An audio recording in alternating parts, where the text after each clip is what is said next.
जय जगन्नाथ मोर चैनल दृष्टि आस्ट्रो को आपण मानक स्वागत। महाप्रभु श्री जगन्नाथ आशीर्वाद इंग्राजी नववर्ष 2025 आपण मानक इच्छा पूर्तिर वर्ष हो। राशिचक्र पंचम राशि सिंह राशि व्यक्ति मानक वर्ष आरंभ देवगुरु बृहस्पति दशम भाव अवस्थान करुछंती। शनिदेव सप्तम भाव विराजमान करुछंती। राहुदेव अष्टम भाव विराजमान करुछंती एवं केतुदेव द्वितीय भाव विराजमान करुछंती। आपणकर वर्षर प्रथम भाव कर्म विशेष उन्नति हब। कर्म संबंधी कौन कार्य आपण शिक्षा करि पारंती। मां कठू आपण को संपूर्ण सपोर्ट मिलिबो। संतान को नहीं आपण कौन विषय टिके चिंतित रही पारंती। ए वर्ष केमिकल मेडिसिन जलजात द्रव्य स्टेशनरी जिनस जेपरिक लुगापटा शौकीन द्रव्य सबू से सबूर जड़ित व्यक्ति माने काच ये सबू व्यवसाय करुवा व्यक्ति माने एजुकेशन फील्ड व्यक्ति माने मध्य विशेष उन्नति करिवार संभावना रही। नूतन कर्म नियुक्तिर मध्य संभावना रही। छोट व्यवसायी माने मध्य भल लाभवान हेबे। मार्च 29 तारिख 2025 रे शनिदेव सप्तम भाव अष्टम भाव को चलन करुछंती।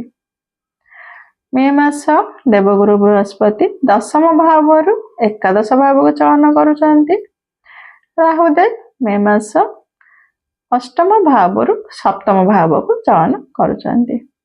केतुदेव द्वितीय भाव प्रथम भाव को मे मास चलन करुछंती। आपण देवगुरु बृहस्पति एकादश भाव को चलन करुथबारु एकादश भाव हेउची इच्छा पूर्तिर भाव। तेणु आपणकर समस्त सबु क्षेत्र रे उन्नति करि पारंती। नूतन जगह जमी किंबा जानवाहन करने को चाहूले करें। जे दंपति माने संतान प्राप्ति चाहूँगी से माने संतान प्राप्ति करि पारंती किंबा संतान संबंधी किसी सुसंवाद आपण पाई पारंती। विद्यार्थी माने ए वर्ष एग्जाम रे भल करिवे। लव मैटर रे सिंह राशि व्यक्ति माने मध्य शुभफल प्राप्त करिवे। शनिदेव सप्तम भाव अष्टम भाव को चलन एवं राहुदेव अष्टम भाव सप्तम भाव को चलन आपण दाम्पत्य जीवन में किसी समस्या दे पारे। दाम्पत्य कलह सृष्टि हो पारे किसी मिसअंडरस्टैंडिंग सृष्टि हो पारे। तबे ता प्रति ध्यान देवे एवं समाधान करने को चेष्टा करेंगे। राहुदेव जेहेतु अष्टम भाव सप्तम भाव को चलन हेउची तेणु राहुदेव जो भाव अवस्थान करती अजथा से भाव अजथा कलह सृष्टि होता है। तेणु आपण टिके से प्रति ध्यान देवे।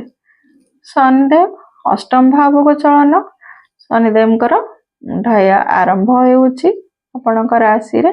तो स्वास्थ्य जनित किसी समस्या देखा दे पारे।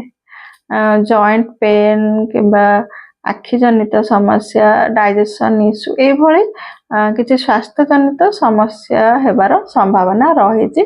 स्वास्थ्य प्रति टिके ध्यान देवे। केतुदेव द्वितीय भाव प्रथम भाव को चलन करुछंती।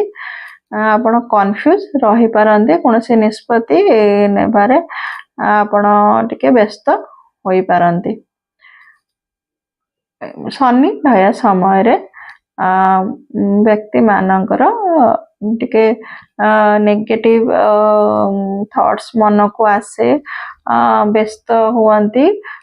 तो कोनोसी टेंशन कोनोसी स्ट्रेस मन को व्यस्त करे।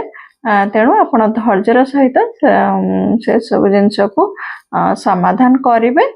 तरबरिया भाव कोनोसी विषय आपण कोनोसी निष्पत्ति नेबे नाही। ନିଜକୁ ପଜିଟିଭ ରଖିବାକୁ ଚେଷ୍ଟା କରିବେ।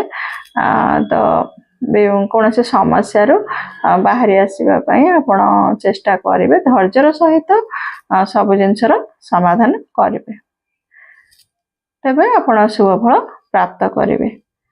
ଯଦି ଆପଣଙ୍କ ଜାତକରେ ଶନିଦେବ ଶୁଭ ସ୍ଥିତିରେ ଥାଆନ୍ତି, ତେବେ ମଧ୍ୟ ଆପଣଙ୍କୁ ଏସବୁ ବିଷୟରେ ବିଶେଷ ସମସ୍ୟାର ସମ୍ମୁଖୀନ ହେବାକୁ ନ ପଡ଼ିପାରେ।